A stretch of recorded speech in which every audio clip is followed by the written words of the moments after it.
जय श्री राम। श्रीमद् भगवत गीता के 7वें अध्याय ज्ञान योग का 17वां श्लोक। 4 प्रकार के भक्तों की बात कहकर अब उनमें ज्ञानी भक्त के प्रेम की प्रशंसा और अन्यान्य भक्तों की अपेक्षा उसकी श्रेष्ठता का निरूपण करते हुए भगवान बताते हैं, तेषां ज्ञानी नित्य युक्त एक भक्तिर विशिष्यते प्रियो हि ज्ञानिनो अत्यर्थमहं स च मम प्रियः। तेषां ज्ञानी नित्य युक्तम एक भक्तिर विशिष्यते प्रियो हि ज्ञानिनो अत्यर्थमहं स च मम प्रियः। अर्थ है कि उनमें नित्य मुझ में एक ही भाव से स्थित अनन्य प्रेम भक्ति वाला ज्ञानी भक्त अति उत्तम है, क्योंकि मुझको तत्व से जानने वाले ज्ञानी को मैं अत्यंत प्रिय हूँ और वह ज्ञानी मुझे अत्यंत प्रिय है। मैं भावार्थ पुनः पढ़ती हूँ। उनमें नित्य मुझ में एक ही भाव से, जो 4 प्रकार के भक्त हैं उनमें नित्य मुझ में एक ही भाव से स्थित अनन्य प्रेम भक्ति वाला ज्ञानी भक्त अति उत्तम है, क्योंकि मुझको तत्व से जानने वाले ज्ञानी को मैं अत्यंत प्रिय हूँ और वह ज्ञानी मुझे अत्यंत प्रिय है। प्रश्न है, ज्ञानी के साथ जो नित्य युक्त और एक भक्ति विशेषण दिए हैं, इनका क्या अभिप्राय है? उत्तर है कि संसार, शरीर और अपने आप को सर्वथा भूलकर जो अनन्य भाव से नित्य निरंतर केवल भगवान में ही स्थित है, उसे नित्य युक्त कहते हैं। और जो भगवान में ही हेतु रहित और अविरल प्रेम करता है, उसे एक भक्ति कहते हैं। भगवान के तत्व को जानने वाले ज्ञानी भक्त में ये दोनों बातें पूर्ण रूप से होती हैं। निरंतर अनन्य भाव से भगवान में लगे रहना और भगवान में ही हेतु रहित भक्ति करना। दूसरा प्रश्न है, ज्ञानी को मैं अत्यंत प्रिय हूँ और ज्ञानी मुझे अत्यंत प्रिय है, इस कथन का क्या अभिप्राय है?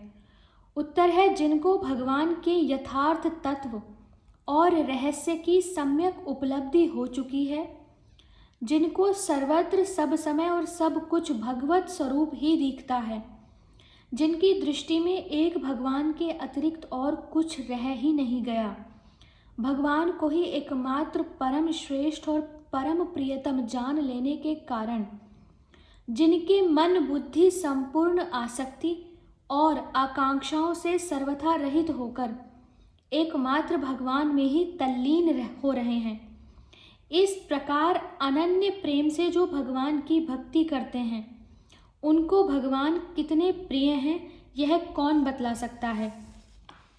जिन्होंने इस लोक परलोक के अत्यंत प्रिय, सुखप्रद तथा सांसारिक मनुष्यों की दृष्टि से दुर्लभ माने जाने वाले भोगों और सुखों की समस्त अभिलाषाओं का भगवान के लिए त्याग कर दिया है, उनकी दृष्टि में भगवान का कितना महत्व है और उनको भगवान कितने प्यारे लगते हैं, दूसरे किसी के द्वारा इसकी कल्पना भी नहीं की जा सकती। इसलिए भगवान कहते हैं कि उनके लिए मैं अत्यंत प्रिय हूँ, और जिनको भगवान अतिशय प्रिय हैं, वे भगवान को तो अतिशय प्रिय होंगे ही, क्योंकि प्रथम तो भगवान स्वाभाविक ही स्वयं प्रेम स्वरूप हैं। यहाँ तक कि उन्हीं प्रेम रस समुद्र से प्रेम की बूंद पाकर जगत में सब लोग सुखी होते हैं। दूसरे उनकी यह घोषणा है कि जो मुझको जैसे भजते हैं, उनको मैं वैसे ही भजता हूँ। तब भगवान उनसे अत्यंत प्रेम करें, इसमें क्या आश्चर्य है? इसलिए भगवान कहते हैं कि वे मुझे अत्यंत प्रिय हैं। इस श्लोक में भगवान की गुण, प्रभाव, रहस्य और तत्व को भली भांति जानने वाले भगवत प्राप्त प्रेमी भक्तों के प्रेम की तथा उच्च कोटि के साधक अनन्य प्रेमी भक्तों के प्रेम की पराकाष्ठा दिखलाते हुए उनकी प्रशंसा की गई है। भगवान ने ज्ञानी भक्त को सबसे श्रेष्ठ और अत्यंत प्रिय बतलाया, इस पर यह शंका हो सकती है कि क्या दूसरे भक्त श्रेष्ठ और प्रिय नहीं हैं? इस पर भगवान कहते हैं, श्लोक संख्या 18, उदारः सर्व एवते ज्ञानी त्वात्मेव मे मतम् आस्थितः स हि युक्तात्मा मामेवानुत्तमां गतिम्। उदारः सर्व एवेते ज्ञानी त्वात्मेव मे मतम् आस्थितः स हि युक्तात्मा मामेवानुत्तमां गतिम्। इसका अर्थ है, ये सभी उदार हैं, जितने भी भक्त हैं, अर्थार्थी, आर्थ, जिज्ञासु, परंतु ज्ञानी तो साक्षात मेरा स्वरूप ही है, ऐसा मेरा मत है। क्योंकि वह मदगत, जिसकी बुद्धि, जिसका मन मुझ में ही है, वह मदगत मन बुद्धि वाला ज्ञानी भक्त अति उत्तम गति स्वरूप मुझ में ही अच्छी प्रकार स्थित है। प्रश्न है, ये सभी उदार हैं, इस कथन का क्या अभिप्राय है? उत्तर है, यहाँ जिन 4 प्रकार के भक्तों का प्रसंग है, उनमें ज्ञानी के लिए तो कोई बात ही नहीं है। अर्थार्थी, आर्त और जिज्ञासु भक्त भी सर्वथा एकनिष्ठ हैं। उनका भगवान में दृढ़ और परम विश्वास है। वे इस बात का भली भांति निश्चय कर चुके हैं कि भगवान सर्वशक्तिमान हैं, सर्वज्ञ हैं, सर्वेश्वर हैं, परम दयालु हैं और परम सुहृद हैं। हमारी आशा और आकांक्षाओं की पूर्ति एकमात्र उन्हीं से हो सकती है। ऐसा मान और जानकर वे अन्य सब प्रकार के आश्रयों का त्याग करके अपने जीवन को भगवान के ही भजन, स्मरण, पूजन और सेवा आदि में लगाए रखते हैं। उनकी एक भी चेष्टा ऐसी नहीं होती जो भगवान के विश्वास में जरा भी त्रुटि लाने वाली हो। उनकी कामनाएं सर्वथा समाप्त नहीं हो गई हैं, परंतु वे उनकी पूर्ति कराना चाहते हैं एकमात्र भगवान से ही। जैसे कोई पतिव्रता स्त्री अपने लिए कुछ चाहती तो है, परंतु चाहती है एकमात्र अपने प्रियतम पति से ही। न वह दूसरे की ओर ताकती है, न विश्वास करती है और न जानती ही है। इस प्रकार वे भक्त भी एकमात्र भगवान पर ही भरोसा रखते हैं। इसलिए भगवान कहते हैं कि वे सभी उदार हैं। इसलिए 23वें श्लोक में भगवान ने कहा है, मेरे भक्त चाहे जैसे भी मुझे भजते हों, अंत में वे मुझको ही प्राप्त होते हैं। 9वें अध्याय में भी भगवान की भक्ति का ऐसा ही फल बतलाया गया है। प्रश्न है, यहाँ तू के प्रयोग का क्या भाव है? उत्तर है कि चारों ही प्रकार के भक्त उत्तम और भगवान को प्रिय हैं, परंतु इनमें पहले तीनों की अपेक्षा ज्ञानी में जो विलक्षणता है उसको व्यक्त करने के लिए ही तू पद का प्रयोग किया गया। प्रश्न है, ज्ञानी तो मेरा स्वरूप ही है, ऐसा मेरा मत है, इस कथन का क्या अभिप्राय है? उत्तर है, यहाँ भगवान यह दिखला रहे हैं कि ज्ञानी भक्त में और मुझ में कुछ भी अंतर नहीं है। भक्त है सो मैं हूँ और मैं हूँ सो भक्त है। प्रश्न है, युक्तात्मा शब्द का क्या अर्थ है और उसका अति उत्तम गति स्वरूप भगवान में अच्छी प्रकार स्थित होना क्या है? उत्तर है, जिनके मन बुद्धि भली भांति भगवान में तन्मय हो गए हैं उन्हें युक्तात्मा कहते हैं, और ऐसे पुरुष का एकमात्र भगवान को ही सर्वोत्तम और परम गति समझकर नित्य निरंतर उनमें एक ही भाव से अचल स्थित हो जाना, अर्थात उनको प्राप्त हो जाना ही अति उत्तम गति स्वरूप भगवान में अच्छी तरह स्थित होना है। अब उस ज्ञानी भक्त की दुर्लभता बतलाने के लिए भगवान क्या कहते हैं? श्लोक संख्या 19, बहुनाम जन्म नामन्ते ज्ञानवान माम प्रपद्यते वासुदेवः सर्वमिति स महात्मा सुदुर्लभः। बहुनाम जन्म नामन्ते ज्ञानवान माम प्रपद्यते वासुदेवः सर्वमिति स महात्मा सदुर्लभः। अर्थात बहुत जन्मों के अंत के जन्म में, बहुत जन्मों के अंत के जन्म में तत्व ज्ञान को प्राप्त पुरुष सब कुछ वासुदेव ही है। इस प्रकार मुझको भजता है वह महात्मा अत्यंत दुर्लभ है। प्रश्न है, यहाँ बहुनाम जन्म नामन्ते का क्या अभिप्राय है? उत्तर है, जिस जन्म में मनुष्य भगवान का ज्ञानी भक्त बन जाता है वही उसके बहुत से जन्मों के अंत का जन्म है, क्योंकि भगवान को इस प्रकार तत्व से जान लेने के पश्चात उसका पुनः जन्म नहीं होता, वही उसका अंतिम जन्म होता है। प्रश्न है, यदि यह अर्थ मान लिया जाए कि बहुत जन्मों तक सकाम भाव से भगवान की भक्ति करते करते इसके बाद मनुष्य भगवान का एकांतिक ज्ञानी भक्त होता है, तो क्या हानि है?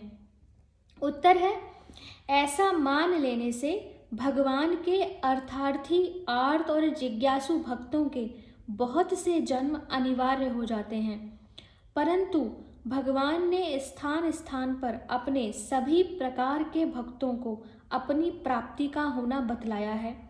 7वें अध्याय का 23वां श्लोक, 9वें अध्याय का 25वां श्लोक, और वहाँ कहीं भी बहुत जन्मों की शर्त नहीं डाली है।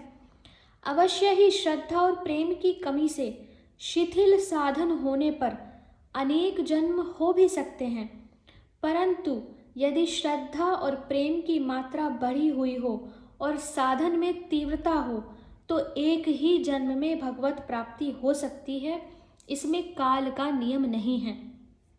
प्रश्न है, यहाँ ज्ञानवान शब्द का प्रयोग किसके लिए हुआ है? उत्तर है, भगवान ने इसी अध्याय के दूसरे श्लोक में विज्ञान सहित जिस ज्ञान के जानने की प्रशंसा की थी, जिस प्रेमी भक्त ने उस विज्ञान सहित ज्ञान को प्राप्त कर लिया, तथा तीसरे श्लोक में जिसके लिए कहा है कि कोई एक ही मुझे तत्व से जानता है, उसी के लिए यहाँ ज्ञानवान शब्द का प्रयोग हुआ है। इसलिए 18वें श्लोक में भगवान ने उसको अपना स्वरूप बतलाया है। प्रश्न है, सब कुछ वासुदेव ही है, इस प्रकार भगवान का भजन करना क्या है? उत्तर है, संपूर्ण जगत भगवान वासुदेव का ही स्वरूप है। वासुदेव के सिवा और कुछ है ही नहीं। इस तत्व का प्रत्यक्ष और अटल अनुभव हो जाना और उसी में नित्य स्थित रहना, यही सब कुछ वासुदेव है। इस प्रकार से भगवान का भजन करना है। प्रश्न है, वह महात्मा अत्यंत दुर्लभ है, इस कथन का क्या अभिप्राय है? उत्तर है, इसका यह अभिप्राय है कि जगत में प्रथम तो लोगों की भजन की ओर रुचि ही नहीं होती। हजारों में किसी की कुछ होती है तो वह अपने स्वभाव के वश शिथिल प्रयत्न होकर भजन छोड़ बैठता है। कोई यदि कुछ विशेष प्रयत्न करता भी है तो वह श्रद्धा भक्ति की कमी के कारण कामनाओं के प्रवाह में उसको बहाता रहता है। इस कारण वह भी भगवान को तत्व से जान नहीं पाता। इससे यह सिद्ध है कि जगत में भगवान को तत्व से जानने वाले महापुरुष कोई विरले ही होते हैं। अतएव यही समझना चाहिए कि इस प्रकार के महात्मा अत्यंत ही दुर्लभ हैं। ऐसे महात्मा यदि किसी को प्राप्त हो जाएं तो उसका बहुत बड़ा सौभाग्य समझना चाहिए। देवर्षि नारद जी ने कहा है, महत संगस्तु दुर्लभो अगम्यो अमोघश्च। ये भक्ति सूत्र में कहा गया है कि महापुरुषों का संग दुर्लभ, अगम्य और अमोघ है। 15वें श्लोक में आसुरी प्रकृति के दुष्कृति लोगों के भगवान को न भजने की और 16वें से 19वें तक सुकृति पुरुषों के द्वारा भगवान को भजने की बात कही गई। अब भगवान उनकी बात कहते हैं जो सुकृति होने पर भी कामना के वश अपनी अपनी प्रकृति के अनुसार अन्यान्य देवताओं की उपासना करते हैं। हम सभी ऐसा करते हैं। श्लोक संख्या 20 में कामैस्तैस्ते अर्हत ज्ञानः प्रपद्यन्ते अन्य देवताः तम तम नियममास्थाय प्रकृत्या नियतः स्वयः। कामः तेह तेह हृत ज्ञानः प्रपद्यन्ते अन्य देवताः तम तम नियमम आस्थाय प्रकृत्या नियतः स्वयः। अर्थ है उन उन भोगों की कामना द्वारा जिनका ज्ञान हरा जा चुका है। वे लोग अपने स्वभाव से प्रेरित होकर उस नियम को धारण करके अन्य देवताओं को भजते हैं अर्थात पूजते हैं। उनकी जो कामनाएं हैं उस कामना विशेष से प्रेरित होकर वो विभिन्न देवताओं को पूजते हैं। यहाँ प्रश्न है कि उन शब्द का 2 बार प्रयोग करने का क्या अभिप्राय है और कामना द्वारा ज्ञान का हरा जाना क्या है। उत्तर है कि उन शब्द का 2 बार प्रयोग करके यही दिखलाया गया है कि इस प्रकार सबकी कामना एक सी नहीं होती। उन भोग कामनाओं के मोह से मनुष्य में यह विवेक नहीं रहता कि मैं कौन हूँ, मेरा क्या कर्तव्य है, ईश्वर और जीव का क्या संबंध है, मनुष्य जन्म की प्राप्ति किस लिए हुई है, अन्य शरीरों से इसमें क्या विशेषता है और भोगों में न भूलकर भजन करने में ही अपना कल्याण है। इस प्रकार इस विवेक शक्ति का विमोहित हो जाना ही कामना के द्वारा ज्ञान का हरा जाना है। दूसरा प्रश्न है 15वें श्लोक में जिनको माया परहत ज्ञानः कहा गया है उनमें और यहाँ जिनको तह तह काम है हरत ज्ञानः कहा है उनमें क्या भेद है। हरत ज्ञाना का अर्थ है जिनका ज्ञान हरा जा चुका है। उत्तर है कि 15वें श्लोक में जिनका वर्णन है उनको भगवान ने पापात्मा मूढ़ नराधम आसुर स्वभाव वाले बताया है। वे आसुरी प्रकृति वाले होने के कारण तम प्रधान हैं और नरक के भागी हैं। तथा यहाँ भिन्न भिन्न कामनाओं से जिनका ज्ञान हरा गया बतलाया है। वे देवताओं की पूजा करने वाले भक्त श्रद्धालु एवं देवलोक के भागी हैं। रजो मिश्रित सात्विक माने गए हैं। दोनों में बड़ा भारी अंतर है। रजो मिश्रित क्यों है? क्योंकि वो उनके अंदर कोई कामना है और उस कामना को पाने के लिए वो देवता की पूजा करते हैं, और चूंकि वो देवता की पूजा कर रहे हैं इसलिए सात्विक हैं।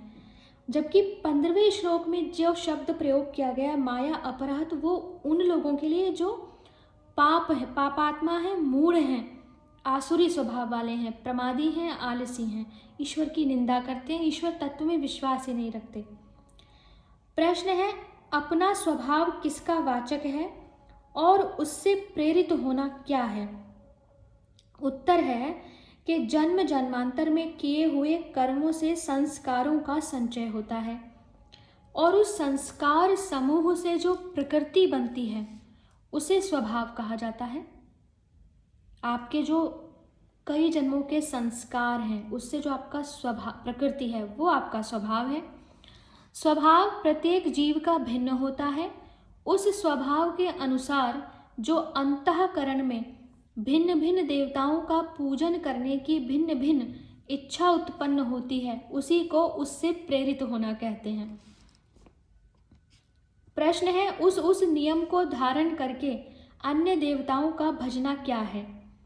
उत्तर है कि सूर्य, चंद्रमा, अग्नि, इंद्र, मरुत, यमराज और वरुण आदि शास्त्रोक्त देवताओं को भगवान से भिन्न समझकर जिस देवता की जिस उद्देश्य से की जाने वाली उपासना में जप, ध्यान, पूजन, नमस्कार, न्यास, हवन, व्रत, उपवास आदि के जो जो भिन्न भिन्न नियम हैं उन नियमों को धारण करके बड़ी सावधानी के साथ उनका भली भांति पालन करते हुए उन देवताओं की आराधना करना ही उस नियम को धारण करके अन्य देवताओं को भजना है।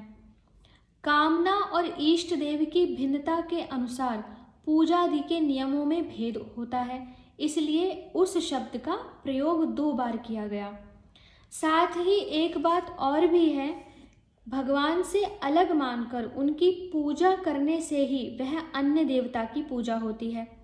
यदि देवताओं को भगवान का ही स्वरूप समझकर भगवान के आज्ञा अनुसार निष्काम भाव से या भगवत प्रीत्यर्थ उनकी पूजा की जाए तो वह अन्य देवताओं की न होकर भगवान की पूजा हो जाती है और उसका फल भी भगवत प्राप्ति ही होता है। ये अध्याय इतना आनंददायक है। मेरे मन की जो शंकाएं थी, जो मन में द्वंद्व थे, वो सब एक एक करके छंटते जा रहे हैं। श्लोक संख्या 21 से हम आगे की वीडियो में इस ज्ञान यज्ञ को आगे बढ़ाएंगे। और मैं बहुत प्रसन्न हूँ कि मैं ये गीता पढ़ पा रही हूँ और आप सुन रहे हैं। हरे कृष्णा।